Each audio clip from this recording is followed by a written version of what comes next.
Fernando Mendoza might be my favorite NFL draft prospect at quarterback since Joe freaking Burrow. We're going to break down the game versus the single toughest defensive opponent on the season, Ohio State. Comment below your thoughts. And we start off here with a little rollout. Very first play of this game. And look at the toughness on this guy. Gets hit like this and continues to go on for an 89.6 QBR performance. Holy crap, what a good piece of playmaking from Fernando Mendoza. You crowd the line of scrimmage, and essentially this ends up being cover 2. There is a safety in this deep half that you cannot see, and boy, oh boy, it looks as if Mendoza missed Charlie Becker right here. Now, there was a safety right behind 13 right here. 80 was arguably their best receiver at the end of the year.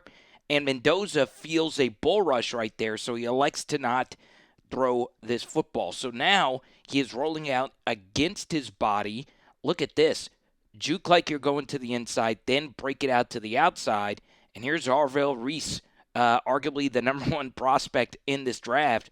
And look at Mendoza against his body, sees that Becker is right there, and he's able to flip it for an easy first down to keep the sticks moving.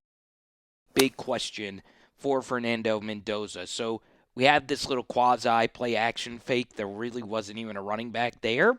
And we are throwing something really deep to number 3, going up against number 3. So this is Omar Cooper. He's going to be drafted. And essentially, this is a safety hybrid linebacker type he's going up against. And he has a step, and Mendoza sees it. The protection here is about as good as you're ever going to get. And in this clean pocket, we have a really bad underthrow. And as you can see, Cooper had to wait on it. He still had a chance to make this play. He ends up dropping it.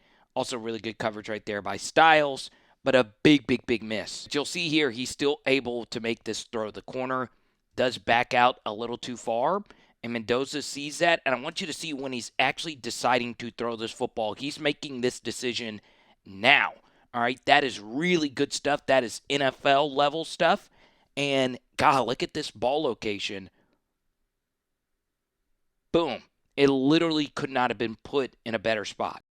The very next play, I'm a little shocked that Mendoza bailed this pocket. I would have loved to have seen him make this throw right here to number 13, Surratt. You know, obviously, Mendoza had very, very, very good wide receivers. And you're running mesh, all right?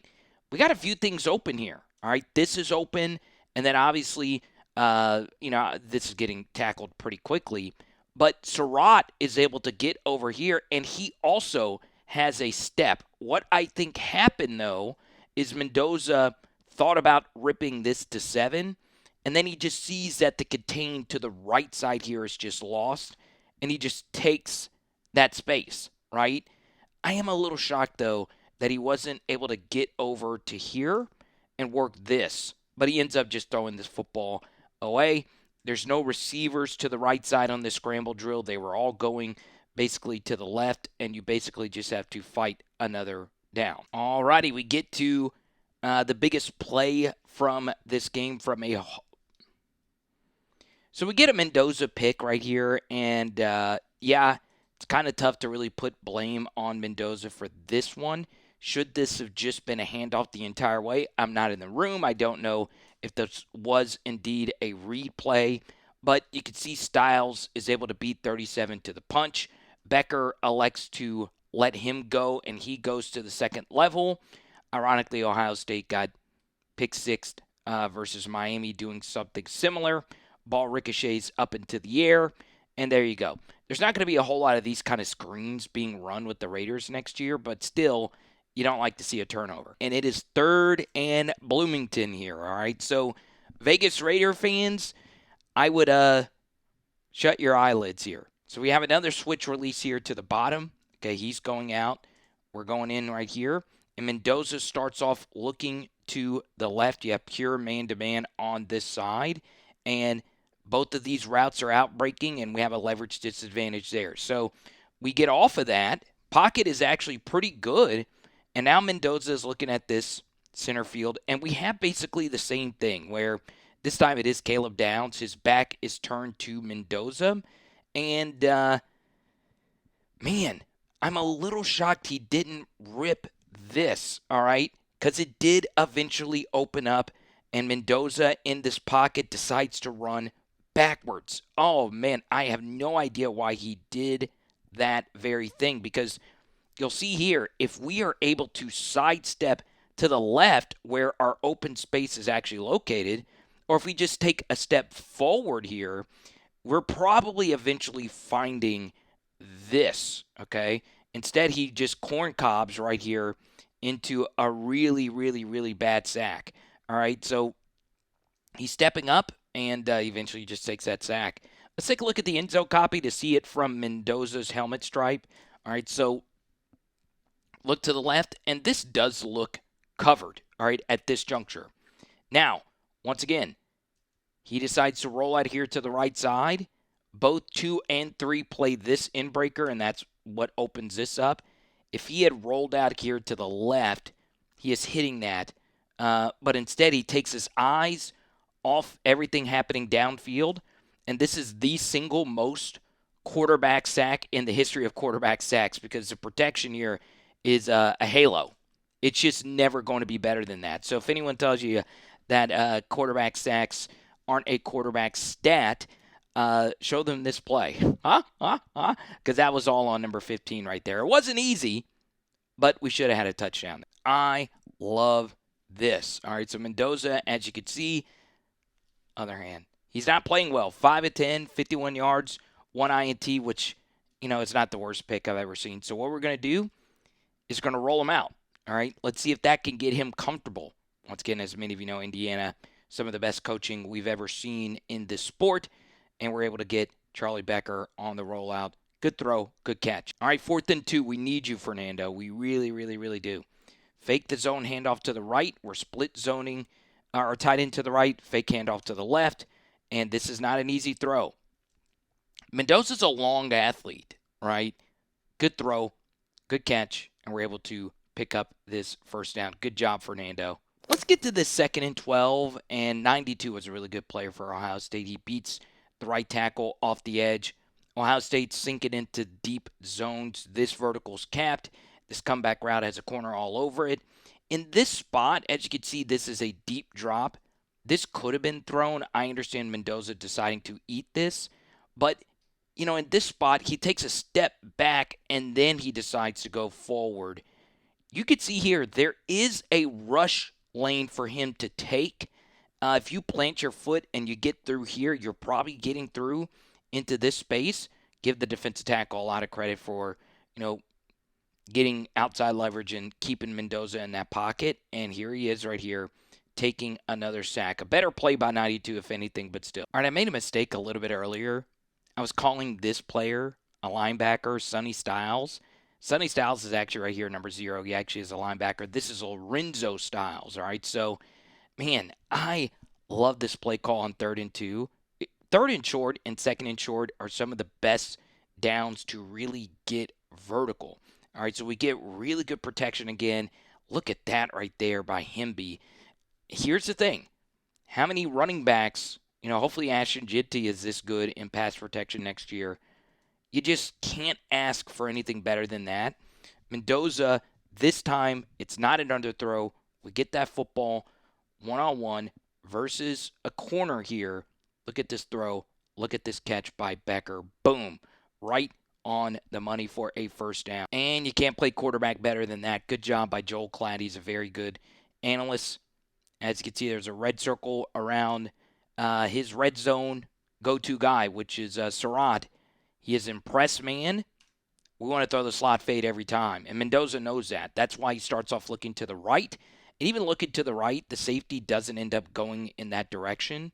Slot fades are probably my favorite vertical play because you're getting straight line vertical on a quick hitter, right? You're just not ever getting home on a slot fade. That's how quick it happens. And this ball needs to be thrown more at a 45-degree angle, if anything. And that is exactly what happens. Boom. That's a better catch, if anything. Good throw, good snag, and we'll give you the unabated view right there. Look at that. 2nd and 10. 13-10 is your score. Hoosiers still winning late in the third quarter. All right, so man, this is just like a ridiculously good play from a ridiculously good player. All right, so we are faking right here, and this is so dangerous, right? You are leaving the defensive end unblocked while you are backed up into your own end zone. And the goal of this is to try and hit 13 right here in the flat. But you'll see that Caleb Downs is just sitting right there waiting. So Mendoza has to make a quick adjustment, and now he has to hit this stop with the guy right in his face. And look at this throw. Boom. All right, it's not the most difficult thing. God bless America. I mean, it just doesn't get that much better than that. Your goal is by setting up these outside runs. This was the exact run that they broke earlier that we were, referencing. You're hoping that 92 is crashing down with that run, but that's not what happens. And then you're hoping that this is just an easy throw. Mendoza processes all of that and gets to the stop. Wow. While also taking another big hit from 92. Just nasty work. You get to hear, holy crap, this is just so good from Fernando. All right, so the sign of a good quarterback is when a play is really well drawn up and you can't complete the thing that you're trying to hit, but you're still able to make it work. All right, so we have a lot of pressure here on the left side, and we're trying to get this football on this deep out to Surratt. All right, and he turns the corner, and it's there. All right, but you'll see that there's edge pressure. So now we can work all the way back here to Becker. So in a perfect world, sure, we can step up into this space and then make this throw to Becker, but instead we're rolling out to the right side to make sure we don't take the sack, and we're still able to get that football to number 80, the wide receiver Becker, for a first down, okay? So let's take a look at it from the end zone. And God, it's so good. Fake that outside zone. You're not thinking that you're going to see the same thing twice. We just had a fake like that. You can see Mendoza wants to rip it. He feels that pressure. All right. Now, boom, that's there. Mendoza sees it and eventually gets to a spot where he can comfortably make that throw. All right. Boom. So now we get to this 3rd and 4. Indiana decided to go run, pass. I'm not a big fan of that. And here we go. And this is ridiculously good quarterbacking yet again. So they're trying to run this mesh where you have 1 and 2 defenders or 2 offensive players trying to block the corner who's playing in man coverage across the way here. And the problem with this is the receiver here at the last second decides to bend this route forward to make sure he can get past the sticks. And Mendoza's like, hey, I can't throw that now, right? That'll get picked off. And so much of modern quarterbacking in these big, close games is just avoiding the disasters, and we're able to avoid the sacks. So this is a big positive for me when it comes to Mendoza, and we'll get a better look of it here. Okay, so once again, on this 3rd and 4, not a fan of going run, pass. We're trying to run mesh. This receiver, it's tough to see from this angle, bends this forward, and thank goodness he did not throw that. That could have gotten undercut pretty badly, and now we just want to throw this away. All right, make sure you're outside the tackle box. Throw this into the first bleacher. You're still winning this game 13-10. It was just not the best sequence of plays, right? All right, so with clock rules being the way that they are now in the NFL and in college, you can go long periods of time before having a chance to have a big impact on this game. So on the drive before it, that mesh you just saw, it was run into that play. Ohio State has basically a 7-minute drive. They miss a chip shot field goal to tie it. So Indiana goes run again. And this is really the first play in a very long time that Mendoza is able to just go out there and make himself. And this is probably one of the easiest reads I've ever seen a quarterback be able to make. We're throwing the go ball to Becker. All right. This isn't anything spectacular, but you're still making the big throw when it matters most. All right. Just easy read. Protection broke down some, and 7 was the weak link of that Ohio State secondary. Boom. All right. You still had to make the throw. Catch still had to be made, and there you go. So let me know if you want another Fernando breakdown.